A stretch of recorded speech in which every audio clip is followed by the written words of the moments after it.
Hello, my name is Ningutinho Kulnu. I'm the Helpline Administrator for CHL WCD Control Room 1098. When you talk about 1098, it's a national toll-free number for children in distress, and many people have queries of what type of children we are working with. Actually, we are working for children from 0 to 18, and the type of cases that is usually includes it's conflict with law cases, and the other one is in need of care and protection. So coming back to our 1098 services, we have cases like lost and found missing children, abuse in the way like it's emotional abuse, sexual abuse, physical abuse.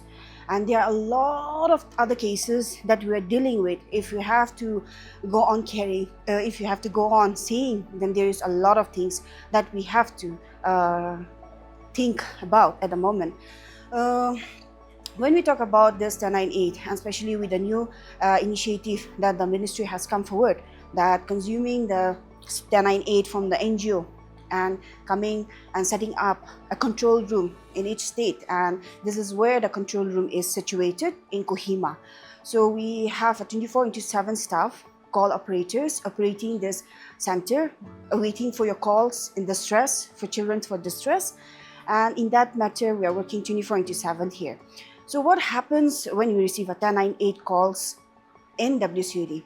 Yeah, since its inception, that is at 1st September to 2023, we have received a call, total number of calls, that is 11,364 calls, and relating to the cases intervened by the CHL, that is we have in 1,398 cases as of May, since inception as of May. So in that we have a lot of categories, especially with lost and found, abused children, emotional support, counselings, guidance. There are some issues relating to the families, conflict with law cases, etc.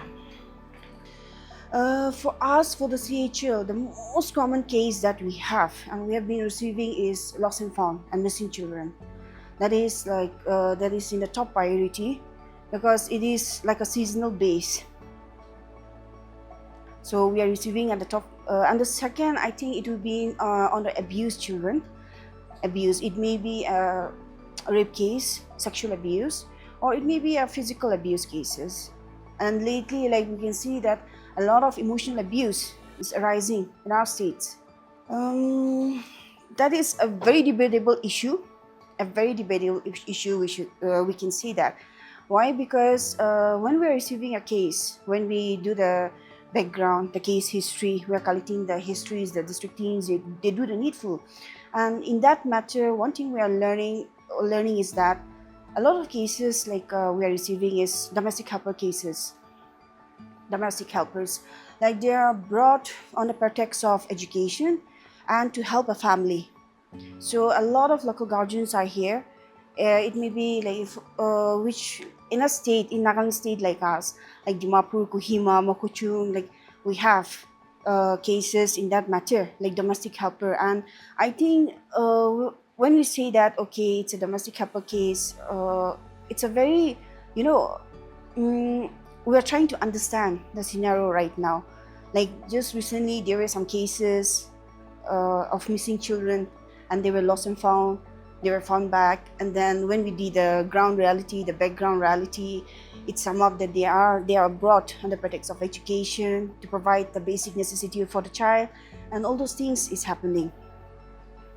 When we talk about CHL and the roles that we play, it's very vast for us CHL, because at the end of the day, CHL is not working alone, and we never work alone, because we have the police department. The police department, very important roles that we have together. The second comes the CWC, the Child Welfare Committee, the JJB, the legal, the medical department. All those, we all have to come together to fully come to a conclusion. Like, okay, this case can be taken to an to sum up a case in a beautiful way and to secure the child in the best interest of the child, to safeguard a child, no? So all the stakeholders have to come together. So in that matter, we are working. See, 1098 is a toll-free number, and at the moment, like almost all the children, they have this. We are all techno-savvy. We have a mobile phone. Before it was you know, during our age, it was to get a mobile phone. It was something very difficult for us. But right now, with the education system and the technology that we are living in, it's a generation where it's we have to be techno savvy, and in that matter, every child, they have a phone, an external phone, right? So in that matter, we have this toll-free number. Is even though if there is no incoming call, if there is no outgoing calls, whenever you dial 1098, it becomes a very, like, it is free for us.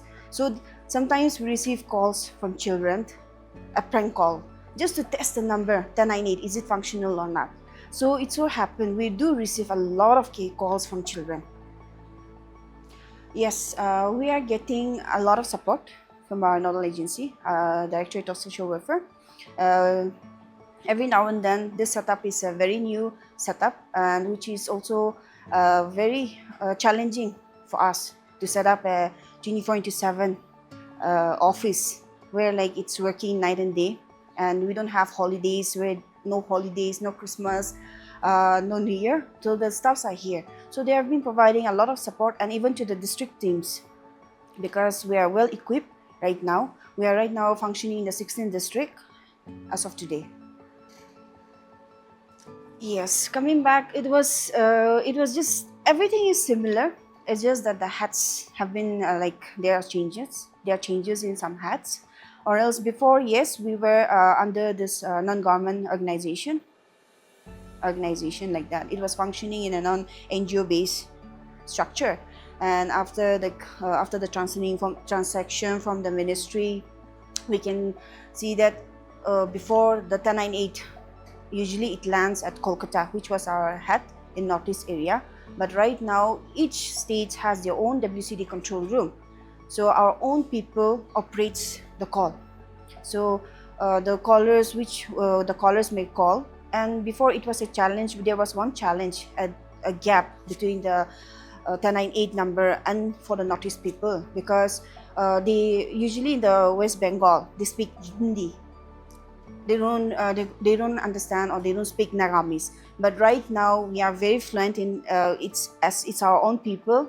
So the call operators are our own people. So we are the callers are also more, like, friendly towards delivering the message or delivering a call, distress calls to us in that matter. And yes, a lot of changes we may see. A structure, the team structure, the systematic that has come alone. And because now full-fledged being in a government department, like, we're getting a lot of support in that matter. See, usually in Nagaland, what happened is, like, we are very much fluent in Nagamis, very much. So yes, there will be instances where it's from the border, but with the system here, it is usually, like, only in the border, like, jurisdiction of Nagaland, the calls will land at 1098. For Nagaland itself, the calls will land here. Once we cross the Nagaland border and we reach Assam, the calls directly to land to Assam WCD control room. So that is the distinction that we have. And right now, as of now, with the language barrier, I think we are not having any problems with the caller. Yes, so we are coming back to the one more, again, like, debatable question and issue, I should say, because we don't have, as per the laws set by the Supreme Court for the child labor, we don't have factories or industries that is working here, that the children are employed. But we have a different kind of, the way, because we are employing a child. We're employing a child as a domestic helper on the pretext of education, and it's so sad that it is going somewhere else. Before, it was like, as a Christian state, we are doing a good deed for a child, to take care of a child, to provide the needs of the child. And in that matter, it was a very good deed that we were doing. But lately, like with the trend, with the growth in our community, we can see something very drastic changes. That is like it has become a commercial, a business. The children will be employed, they will be brought on the pretext of education, provided the guardian are paying a lump sum of money to the parents, to the child's parents. And in that matter, the child is kept here in the guardian's place and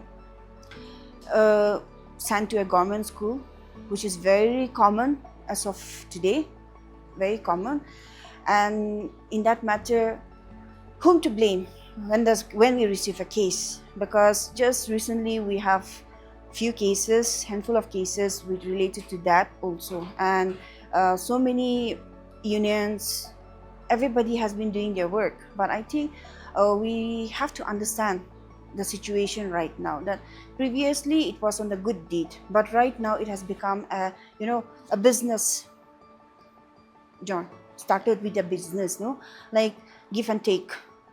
So right now, if you think about the child's mental health in that, I think it's quite disturbing.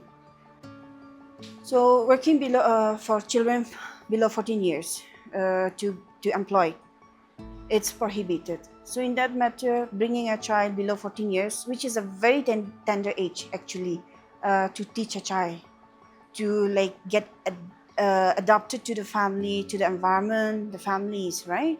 So in that matter, what happened is the child innocence is lost. Because previously we have intervened a case past few years back where a child age 9, it was a case of suicide. And it was a very disturbing case for us also, because we could not come to the conclusion, but we just end up like thinking what has happened. So we did a background study of the child's family, and we came to know he was the only son in the family, only son. And he was brought to one of the guardians in Kohima, and on the pretext of education, he was attending his schools for the past 2-3 months. He already started attending the school, and midnight one fine day, like at the one evening, he suicided.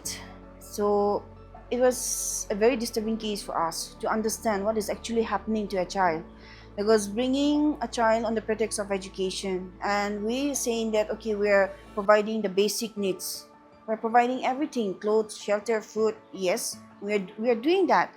But at the end of the day, one we should really think about is the emotional needs of the child.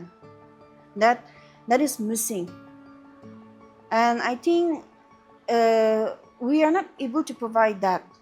And we will never be able to provide that to a child, that emotional needs.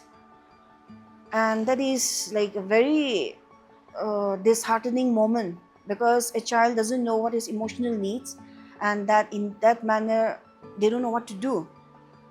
So most of our lost and found cases, why we are saying it's lost and found, they are brought in few days times, they are unable to adjust with the environment, with the new environment. Some they are not able to speak Nagamese properly. Some they are not friendly with the family members or the guardian's family members, or like the food or the place they stay, because they might be staying in an open space, and they are brought to a commercial place like Kohima, Dimapur, and it is like we are very crowded. Our structure, our town system is very crowded, where it is just 2 rooms bed, they don't have a playground or an open space. So in that matter, the child is not comfortable, and soon, like very innocently, they just wake up one morning, they don't like the place, they don't want to adjust, they are not able to adjust actually. So they just come out of the house without thinking, like the second thought, like okay, I'll just go back to my parents. So that is the situation that right now, the Nagaland, we are struggling with domestic helper.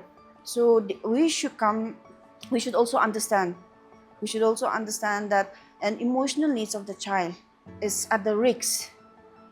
And when we talk about we are building a future, so in that matter, like we should really think. See, lack of awareness. because one thing is lack of awareness from the family, from the lack of awareness that I think government schools are in each corner, in every corner of all the districts. But the other thing is the beautiful picture of Kohima and Dimapur, the commercial districts. That is another thing. Like if we send our children to commercial districts, I think commercial hub, I think they will be able to study well, and they will be like provided with different kind of benefits. The mentality that we have, that is one of the picture that we are trying to understand. The second is I think it has become a business, you know, a commercial business type, like bacha gibi jawi type, provide him or her with the basic necessity, and also provide us with the lump sum of money each month, so that both the parties, the parents are also happy, the children, they think that the children are also happy in the once they are sent to a guardian's place. So I think that is another reason. It is very personal. But yes, it was during my studies when I was doing my masters, and suddenly a thought came to my mind, like going back to my studies and like coming back to the practical reality, like for my internship and everything like that. So a thought came to my mind, like if I work someday, my work journey should be like based on the woman or children. And soon, like after my masters, when I came back to Kohima, to Nagaland, and it was just it was meant to be a kind of feeling I got, because it just like that I got an opportunity while I was just enjoying my vacation. I was taking a vacation for the past 6 months, and then I just got an opportunity to a friend, and on a journey with a NGO, the Childline NGO, and it has like deepened my understanding for our community, and I think I'm getting closer each day. So in a way, in a beautiful way, if I have to say, then I think I was meant to be here for this. So, and I really hope that I'm doing justice in a beautiful way. Working with children, they are, we can say so many beautiful things, but at the end of the day, the most simple thing, as per my experience, for the past 6-7 years working with children, I think we should become like a child to understand them, and the inner child that we have to understand a child, that help us to understand better. Because it so happened like even while we are brought up from our own family, where we get all the basic necessity, everything, emotional support, everything, but at the end of the day we lose a part of us where we're struggling, where we're juggling in life. So I think that connection should never be missed out, and I think that is the beauty of working with children, that we sometimes become like them, and we try to understand things, to see the world in a different way. I think it's quite dreamy also, but it gives a very like a different kind of feeling that we get. See, when we receive a case, every child has their own different unique ways. Though when we say it's a lost and found case, a different kind of personality a child that has, no? Like every child has a different kind of personality. So in that matter, some children will be very much talkative, very like expressive. Some may be in a matter where like they will not even say if you ask any question to them also. So on a personal level, on a true experience, I should say that give them time. Give them time. Those who are not able to emotionally express properly, like give them time. And we have counselors also in each districts, where like we have art therapy, all those all those equip comes, no? So it gives us a hands-on. And there are some children who will be like we are in a district, we are 10 team, we have 10 members set up. So in that matter, one of the child will be not so comfortable with one of the team, so it becomes so funny sometimes during our interventions also. But the next thing, the child will be very much comfortable with one person. So it just depends, because it so happened the child has to accept us, right? We don't have to accept them, but the child has to accept us to be expressive in that level. So I think having a good team helps us, because at the end of the day, we are never working alone as an individual, we're working as team. Oh, the first thing is that 24/7. We don't know what will happen the next minute, and we'll be receiving calls at any time. It may be even like the midnight, and we have intervene cases, and we do intervene cases at midnight. So we don't have with the time. Like when you say government, we have it's 9 to 5, but for us it's not 9 to 5, it's 24/7. So we don't have the time, becomes a very challenging part. But once like we are equipped with it right now, because after working for several years, I think that is one of the most blessing thing also again. So the one thing is time. The second thing is lack of awareness from people, from our own community. Because while going for an interventions, like it so happen it becomes challenging for us to prove our work that yes, we are working for children, obviously, but at the end of the day, we are also legally bounded. We have legal support, like where the JJ Act, Juvenile Justice Act, it supports us, and we have to follow a legal format, that there is a given timeline for everything, for the intervention, for everything we have. So it's not that we can do it, so we have to do it. No, it's not like that. So that is another thing. The lack of awareness from the community, in the way like when we are intervening the case, people think that we are barging into their homes, where we are coming to under their jurisdictions or anything like that. So it so happen like where the people are sometimes we face challenges in that matter, like question like, what do you think of yourself? Like that, no? So at the end of the day, there's a favorite word, like when while working with children, I think we all are a guardian in one way or the other way. And I think those challenges, I think, shape us again more beautifully working with children, and in this setup as child helpline. And the other we have, but I think the support and the lack of awareness that we get, because at the end of the day, we are the first response team, CHL. So being the first response team, we have to cater all the the anger of the community. If certain things happen, the pressure that we go through, we are threatened at some point of time also in cases, and we are put down very personally. All those things happens, but at the end of the day, what keeps us like motivated with all those challenges is that we are not working for ourselves, we are working for our future.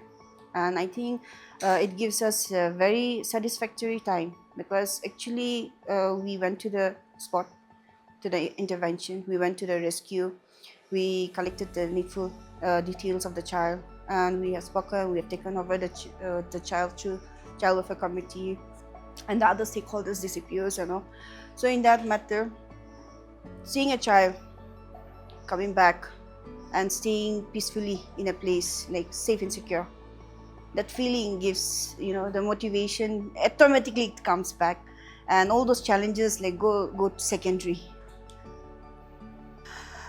It's a very simple message, and we really hope whenever you see a child in distress or in a situation, wherever it may be, please dial 1098. We are here 24/7, waiting for a call and to safeguard a child. In that matter, the department also is here. Everybody is working to upgrade the functions to secure our future. So whenever you see a child, don't hesitate. Let's work together, because we are doing. So if you help us, we'll do much better than this. Thank you.